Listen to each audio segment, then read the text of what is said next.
So the first question comes from Animesh from BHU. Sir, I have observed that I have been living my life to impress other people. From school days, we are taught to write in a certain way, speak in a certain way, and answer in a certain way to leave impression on the teachers, invigilators, etc. Probably these things are required in businesses and jobs as well. This thing has subconsciously impacted my mind so much that even in dreams I keep on trying to impress others. Sometimes it completely takes over my expressions, and then there is no true expression of myself. I notice that when I'm using social media, instead of expressing my opinions, I'm putting more emphasis on things that can leave wow sparks on my followers' eyes. From parents, friends, to general members of the society, I think to all I speak words just to gain attention and admiration. This might be coming from an inner urge to be recognized and respected in eyes of everyone and make everyone around me happy. But I fail to see any value of such behavior. Please guide me how I can eradicate this urge of attention, admiration and impression and walk rightly. Thank you. Animesh, you want to impact the minds of others, right? That's what it means to impress others. To impress others is to leave some kind of an imprint on their mind, to impact them, influence them in some way. So, if you really are so concerned about impacting or influencing others, why not influence them in a way that would be really beneficial for them rather than seek your own little self-interest? When you want to create an impression in the other's mind so that your own ego feels pampered and bloated, then it is a problem.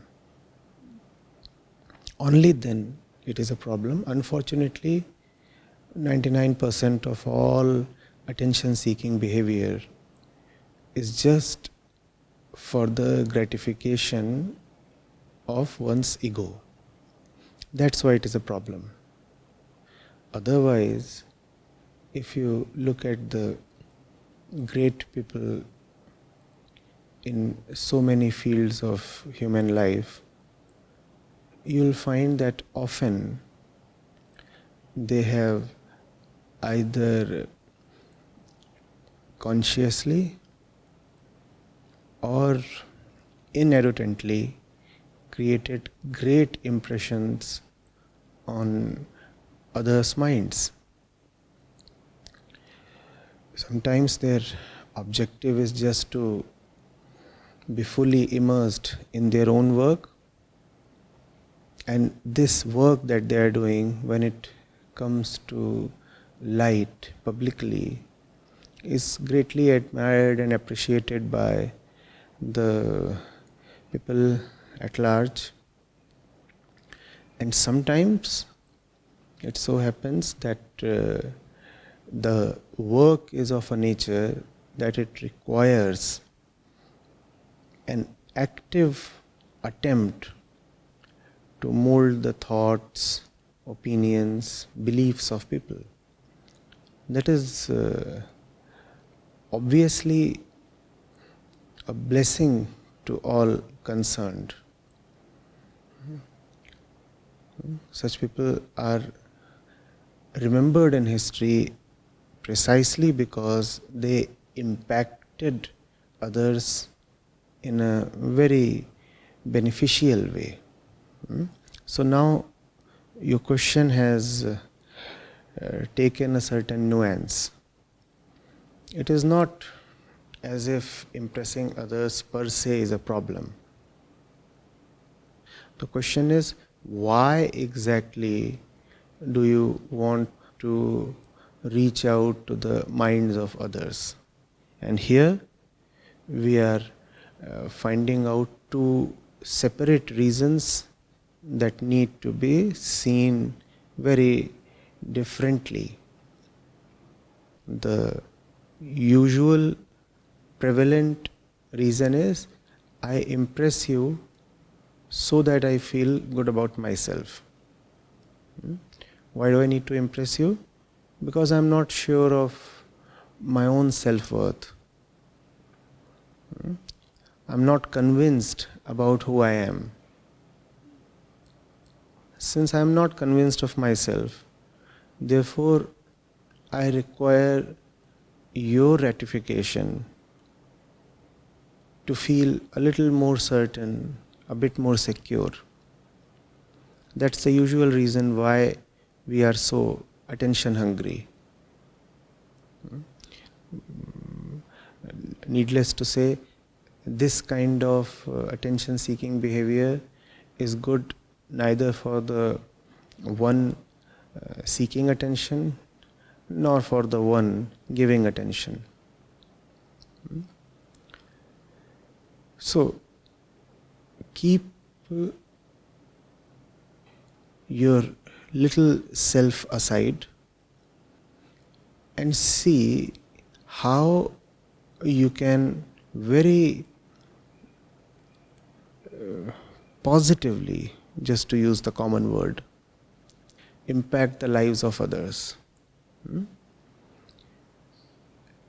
Maybe you will begin with a desire to get value and appreciation from them.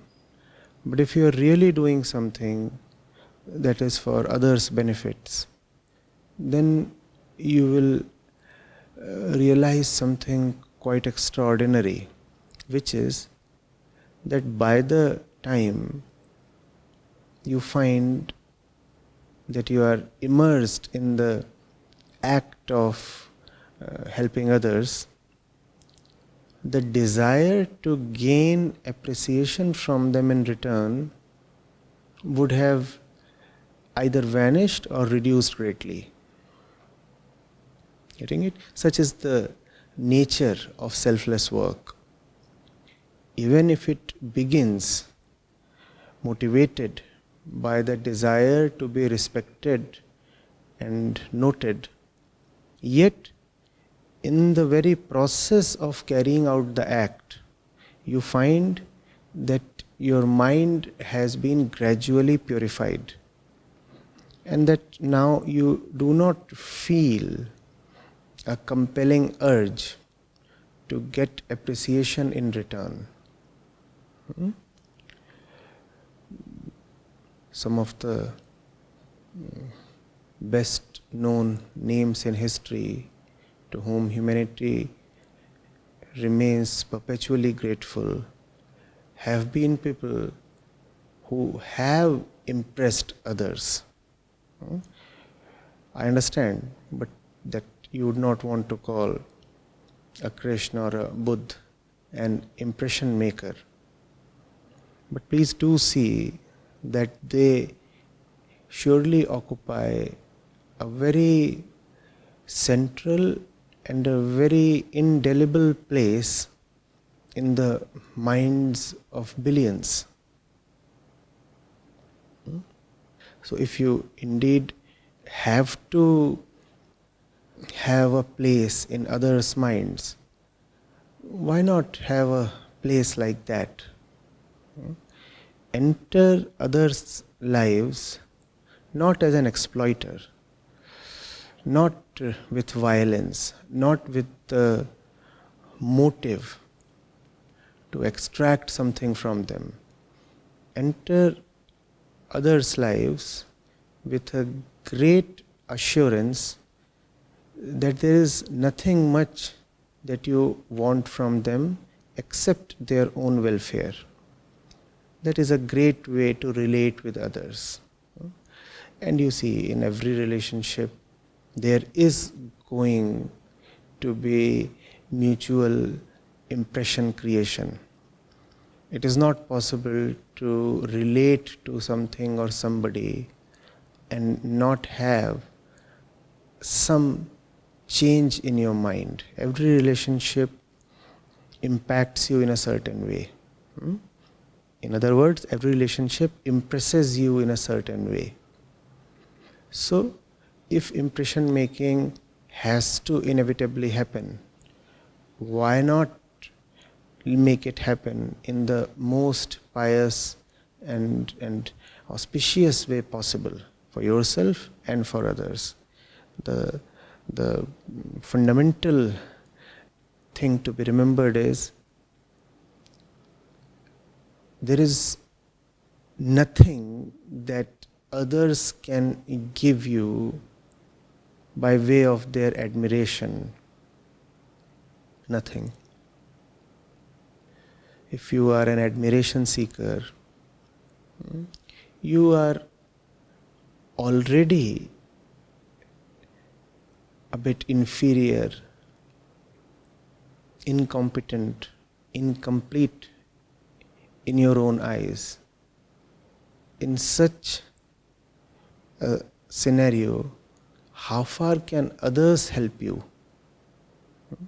So drop the hope that a person who is not all right in his own eyes can start feeling better just because he has tricked others into having a good or grand image of himself. Won't work. Far better it is to approach others with an inner assurance and completeness, not with the idea that the other will be able to provide something to you that will bring richness or self-respect to your life. If you do not have self-worth or self-respect or self-esteem, there is no way the other can give it to you by just admiring your manufactured attempts to get admired.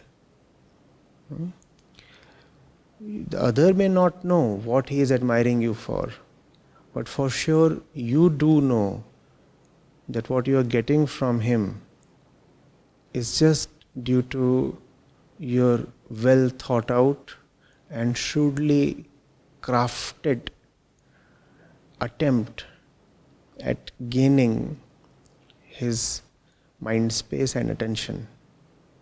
You know where his response is coming from. You know his response has been extracted from him. So his response will not really be able to satisfy you. No point trying that method, right?